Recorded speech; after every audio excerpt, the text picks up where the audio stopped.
Okay guys, स्वागत है एक और नई वीडियो में। और आज की वीडियो में हम लोग देखेंगे कि हम लोग कौन सी बढ़िया से एंड पॉइंट की जो हमारे पास प्रैक्टिस है जो हम लोग फॉलो करेंगे। पिछले वीडियो में हम लोग समझे थे कि एंड पॉइंट क्या होता है, बेस यूआरएल क्या होता है। हम लोग पहला अपना सर्वर क्रिएट किए थे। अगर आपने पिछला वीडियो नहीं देखा है तो जाकर ज़रूर देखना, वहाँ से आपका थोड़ा सा फंडामेंटल क्लियर होगा, पता चलेगा कि कैसे हम लोग सर्वर को बनाते हैं, कैसे सारी चीज़ें करते हैं। ठीक है, आज हम लोग कुछ प्रैक्टिस करेंगे, यानी कि बेस्ट प्रैक्टिस है उसको फॉलो करेंगे। क्या? तो जैसे कि पिछले वीडियो में हम लोग देखे थे कि अलग अलग यूआरएल, अलग अलग एंड पॉइंट पे हम लोग को अलग अलग डेटा मिल रही थी। अब बात आता है कि हम लोग अपनी जो एंड पॉइंट है वो किस तरह का रखें ताकि बढ़िया से प्रैक्टिस हम लोग फॉलो कर पाए, यानी कि बढ़िया बढ़िया एपीआई बना पाए। तो अगर मान लो कि आपका जो फंक्शन है वो यूज़र को हम लोग को दे रहा है, यानी कि हमारा जो ये वाला एंड पॉइंट था, यहाँ पे हमारा ये एंड पॉइंट पे हम लोग सारा यूजर्स को डिटेल्स ले रहे थे। ठीक है, तो हम लोग इसका नाम रखे थे यूजर। अगर आप बोलोगे कि गेट यूजर हम लोग रख लेते हैं, ज़्यादा अच्छा लग रहा है, सुन के लग रहा है कि हाँ भाई ये यूआरएल को हिट करेंगे तो हम लोग को यूजर मिल जाएगा। ठीक है, लेकिन नहीं, इसको रखना नहीं है। क्यों? क्योंकि ये गेट जो है वो एक एक्शन वर्ड है, और किसी भी एक्शन वर्ड को हम लोग अपनी एंड पॉइंट में नहीं रख सकते, अपनी राउट के अंदर नहीं रख सकते। अगर रखना है तो रख सकते हो, लेकिन ये बेस्ट प्रैक्टिस नहीं होती है। ठीक है, आपको कोई एरर नहीं आएगा, लेकिन एक प्रैक्टिस जो होती है कंपनी फॉलो करती है, आपको बढ़िया सा हैंडल करने में हेल्प होते हैं, वो हम लोग का ये नहीं है। हम लोग को अगर रखना है तो हम लोग सिर्फ रखेंगे यूजर, यूजर्स। ठीक है, एक नॉन रखेंगे, सिर्फ हमको नॉन रखना है। ऐसा वर्ड रखेंगे जो नॉन हो। यहाँ पे अगर देखो आप, as a best practice your API road should be always use noun as resource identifier.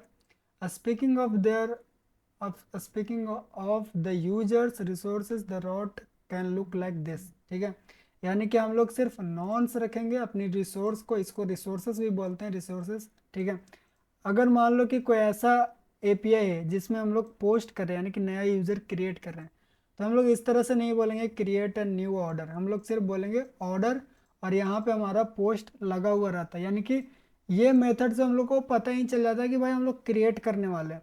अगर यहाँ पे गेट लगा देंगे तो हमको पता चलेगा कि भाई हमको ऑर्डर गेट होगा, यानी कि कितनी ऑर्डर है वो हमको मिलेगा। अगर मान लो वर्जनिंग कर रहे हैं तो हम लोग इस तरह से नहीं करेंगे कि प्रोडक्ट फिर हमारा क्वेश्चन मार्क वर्जन 1, ऐसा नहीं। ये हमारा सिर्फ क्वेरी में काम होता है, जब कुछ सर्च करते हैं हम लोग पहले लगाएंगे कौन सा वर्जन का वो एपीआई है, फिर हम लोग लगाएंगे कि उसके बाद क्या हम लगा हमारा रिसोर्स पॉइंट है। ठीक है, इस तरह के। अगर आप हम लोग फिल्टर करते हैं, ये सारी चीज़ अगर आपको नहीं समझ में आ रही तो अभी कोई दिक्कत नहीं है। जब हम लोग एपीआई रोट बनाएंगे, जब हम लोग एंड पॉइंट बहुत ज़्यादा काम करेंगे उस पर, तब हम लोग इस पर काम करेंगे कैसे कैसे काम करना है। ठीक है, अगर देखो डेटा फिल्टरिंग है, सॉर्टिंग है, पैजिनेशन है, तो हम लोग इस तरह से फॉलो नहीं करेंगे। इसमें देखो दिक्कत क्या है कि हम लोग ने लिखा प्रोडक्ट स्लैश ऑल, ओके, फिर प्राइस मिनिमम यहाँ पे कैपिटल लेटर, ठीक है, इक्वल टू, ठीक है, 10, and price max 100, short price accessory, and इस तरह से नहीं लिखेंगे। हमारा जो भी रहेगा वो इस तरह से रहेगा, प्रोडक्ट्स मिनिमम अंडरस्कोर प्राइस। ठीक है, ये कैपिटल लेटर हमारा जो यूआरएल रहता है उसमें काम ही नहीं करता, उसमें आप कुछ भी डाल दो, स्मॉल कैपिटल की कोई उसमें केस सेंसिटिव नहीं होती है हमारे पास। ठीक है, तो इस तरह से हम लोग फॉलो करेंगे।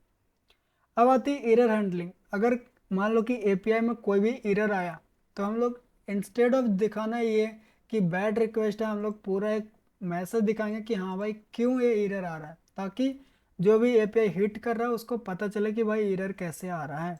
ठीक है, तो यहाँ पे देखो एरर हम लोग शो करेंगे, सबसे पहले बताएंगे कि स्टेटस कोड क्या है, फिर message invalid request parameter name is required, यानी कि इससे पता चला कि भाई नेम हमको इंटर करना है और इसमें हम लोग को पता नहीं चला। तो ये हमारा बेस्ट प्रैक्टिस होता है फॉलो करने का। ठीक है, अगर कोई भी एपीआई आप देखो, किसी का भी कंपनी का एपीआई देखो, उनमें ये सारा बेस्ट प्रैक्टिस फॉलो रहता ही रहता है। और ये आप सेव करके रखो यार, अभी नहीं समझ में आ रहा तो जब हम लोग कुछ दिन काम कर लेंगे नोड जेएस पे, तब हम लोग को बहुत बढ़िया समझ में आ रहा होगा कि हम लोग आखिरकार इसके ऊपर बात क्यों किए थे इस टाइम पे। ठीक है गाइस, तो आई होप आपको ये वीडियो पसंद आई होगी। मिलते हैं अगले वीडियो में, तब तक के लिए बाय बाय।